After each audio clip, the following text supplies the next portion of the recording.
Where they were at. Well, we was on patrol, and I just got disconnected with the men. So awareness I had of what to do and how to do, but I was very much afraid. So this is one. Well, where I was at, I couldn't describe it to you because it's the woods and stuff and huts and stuff. And there was a hut there, like a bamboo type of hut, and there was a woman in there. Not a woman, but a lady. She was a mountain yard. Yeah. And we couldn't speak English, but she knew that I was American, and I guess she was good. So she had me stay there that night. So I stayed there. I got up real early, and I left. I just left out of there, and then I didn't know where I was going, and then I don't know, but I just had coordination where I seen my men, and then I got back to them.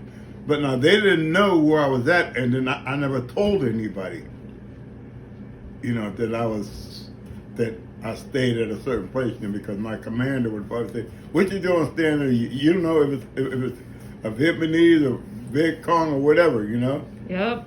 So I didn't say anything. I just went back to my squad. And I got back in. But that was one of the things that I went through over there that I don't know if the Lord or the being up above was helping me out or what. But I've been through a lot of things like that. Even like when I was in Alabama. I was on the Chattahoochee River, and I was driving this boat. It was for the Army. It was a 17-footer boat. And, it had they call them the throttles and stuff on them. Yeah. And I instead of putting it in, was stalled on me. So I put it. I didn't know it was in reverse, and I put it in reverse, and I fell off. I was in the Chattahoochee River, and the boat was going around and around, and I was trying to get away from it. Yeah.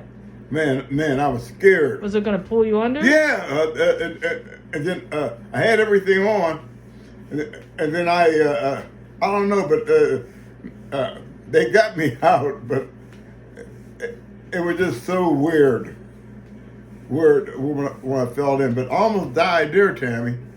I bet you that was scary. Yeah, it was. But that's the thing kept going around, and it was a big propeller, on the boat. You know what I mean? Yeah. It was big, and it was a double horsepower type army stuff that I was driving. See, I was in transportation too. That's the reason why they had me driving all certain vehicles, tanks, and everything else. You know what I mean? 'Cause, Okay. I drove everything. Boats across the Now, river. how did you fall off the boat? I don't know, Tammy. It just I was in the water just that quick. Just you slipped or something? Well. Didn't you tell me that you made a sharp turn? Maybe that's what it was. I don't know what it was. I think that's what You were driving the boat and then you Yeah. fell into the water. So did anybody else? Were you the only one on the boat? No. There was other ones on there. I don't know how many was on I there. didn't get that he was driving the boat. Not driving, but I was going down the river and You weren't driving? I thought you were. Yeah, I was driving. See, I was in transportation. Yeah. Like I told you, and then they had they had the people that could drive, really going to the jungles and everything else, doing certain things, 40 Army, in Yeah. other words, So that was one of the things I was doing. But it was just like a job that they had me doing when I wasn't out in the bushes with the Viet Cong. Yeah. So I was just doing different things. So that was another one of the things that I almost died from. It wasn't your time. No. So like I was saying before, certain things in my life I went through that that I'm glad that I'm still here at my age. You know what I mean? How old are you, Dad? 82. I'll be 83 October 26. 10/26/37. Yeah, and I'm glad I lived in one not a wonderful life, because I went through a lot of things that I shouldn't have done in my years. Can't you see? You're good. Yeah, you're good, Dad. I went through a lot of things through my years that I shouldn't have done. The service elsewhere, out here, when I was singing and stuff. Well, maybe. I don't think the service isn't something you shouldn't have done. Yeah, you mean as far as choices you made? Yeah, right. It's short in the service that I did. Yeah, you were young. How old were you when you were in the service? 20, 22, 21, almost 21. Because I was singing, and then after I got through singing, I was in Detroit. I came up from Detroit, from the Dells. We was in. Oh, Dad, I'm gonna borrow your glass so I can set this down. We was in what's that place? The Apollo Theater. Yeah. This is in New York, and that's where we were singing at. And then I was supposed to have been there for practice. I was one of the lead singers there, and I didn't show up, so they did away with me. And there was some songs that they sang that I heard before, but it should have been me singing. That's all right. But they're millionaires now. The Del. Well, we was called the Deltones here in Pittsburgh, and then they went to the Dells. So you did that first, and then you joined the military after that. Yeah, right. Well, see, if you wouldn't have joined the military, you wouldn't have met Katie, and then you wouldn't have adopted me and Timmy. So Right. it all had to go down just like that. Yeah. Yeah. So I met Katie. Well, it was. What's her Well, can name? you tell me? Go back for a second with the Dells. The Dell. How did you meet the guys in the Deltones? Through well, I was singing with Jake. Jake, he was the bass at the time, and he left the Dells, I think, but he knew some of the guys, so he introduced me to them, and they liked my voice. That's how I got in with them, and they, I was, myself, I knew I had a good voice. I could sing, and high tenor, that's what they wanted. High tenor, and then I could bring it out a whole lot more, Yeah. So I did that there for a long while. But after I got out of that time, I just more or less, I was with the Stringers there for a while. Mr. Stringer. In that time. Yeah. I stayed with them a little bit. I called her Granny Stringer. So she was good to me and stuff. But I left them, and that's when I went in, and I think I was 21. When you went in the military? Yeah. And you signed up when you went to the recruiter office? Do you remember any of that, going to the recruiter's office? I went down Pittsburgh, and I took the test, and right there and then, and this time, they when you took the test, let's see,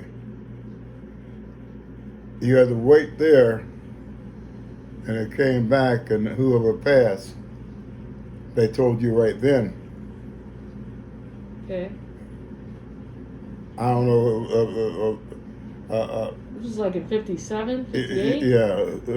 Something like that? And I passed the test, but it was low.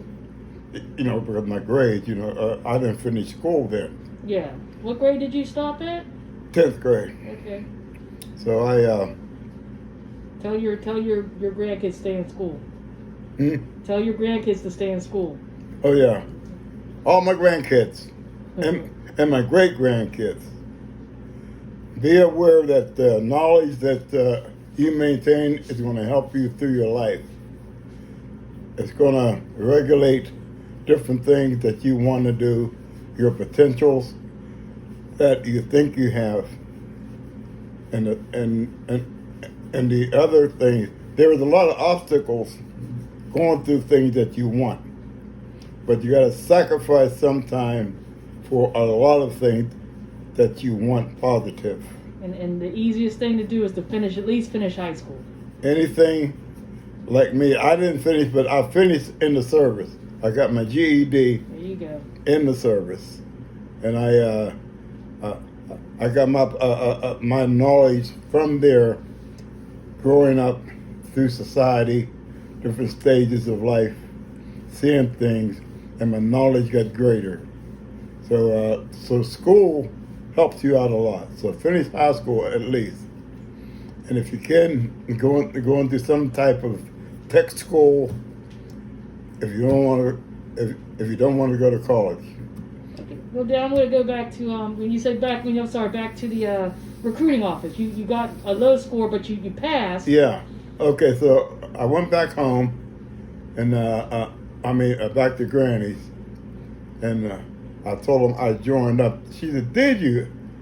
I said, "Yeah." She didn't want me to go, Granny. Yeah. She was good to me, but she said, "When you leaving?" I said, "Next week." I thought it was next week or something like that. So she had to pack up my stuff, and I went down to Pittsburgh, and it was the bus down there. They took me down to the train station. We went by train then, and we went to Fort Knox, Kentucky. Training camp. That's where I went. I bet you that was hot. Huh? Was it hot? Did you go in the summertime? Well, it was like in the fall of the year. All right, so it wasn't super bad. March, I think it was. Yeah, March. That's spring then. Yeah. So I got there. It was, rain and stuff like that. I went to boot camp, in my first 3 to 4 weeks. They seen my things that I was doing in boot camp because you go through crawling and going through barbed wire and the different obstacles you had to do. So now when they seen I was pretty good at it, and then they put me in charge of one squad.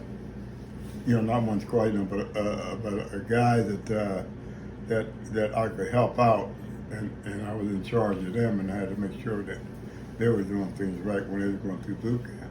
So now when I got out of boot camp, I went to Second 8, but they made me PFC when I was in. What's PFC? Private first class. Okay. And in those days, blacks didn't get too many stripes like that. You know what I mean? You got to be exceptional. So I guess I was. So I made PFC. I went on a Second 8, and I I got into jump school. You know, paratrooper. Because I was in a tank outfit at the time.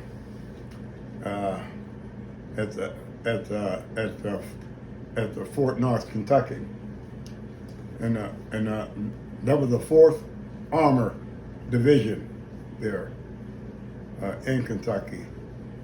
So I was under their jurisdiction then, and I went to jump school there. I got out of jump school, and after jump school, I went to. I'm trying to think the first place I went.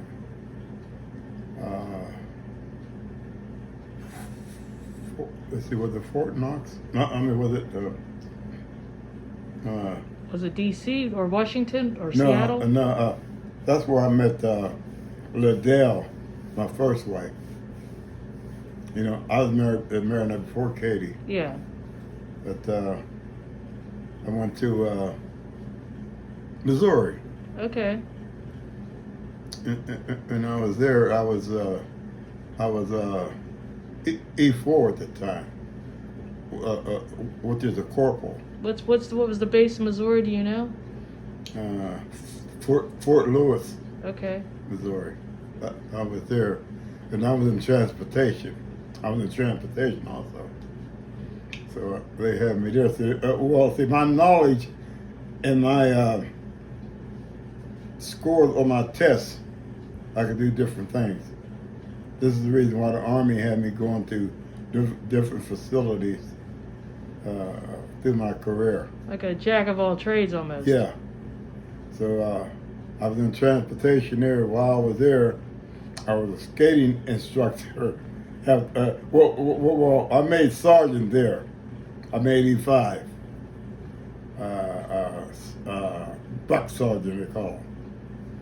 So that was good for me, you know. Like in those days, few blacks got rank like that, you know. But I made up, you know, pretty good, you know, when I was in the service, because I had the body for it and everything, and so they from there. I think I went to the gym or something. And I was spying around because I used to box a little bit too on the outside. That's when I got into boxing. Okay.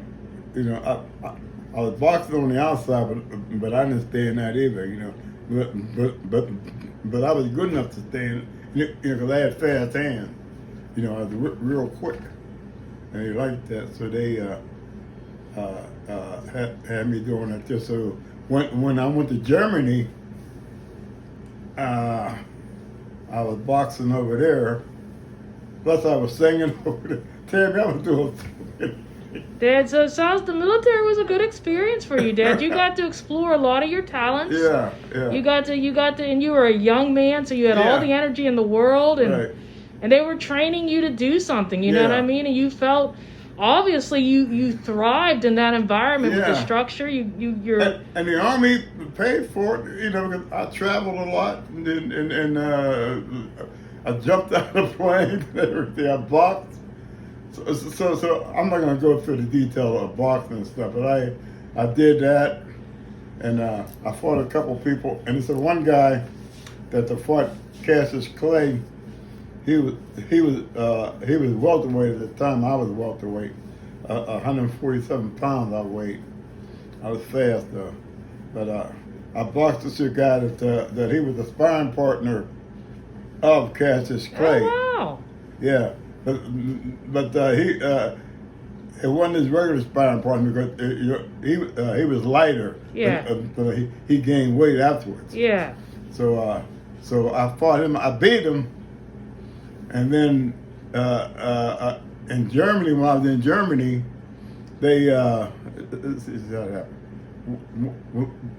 this German boxer went back to the States and beat the guy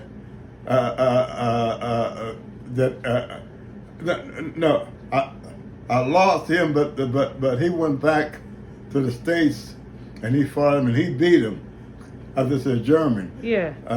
I should have went to the Olympics, you know, but So here's what Alice's Alice. What was his name? Jimmy Ellis. Ellis.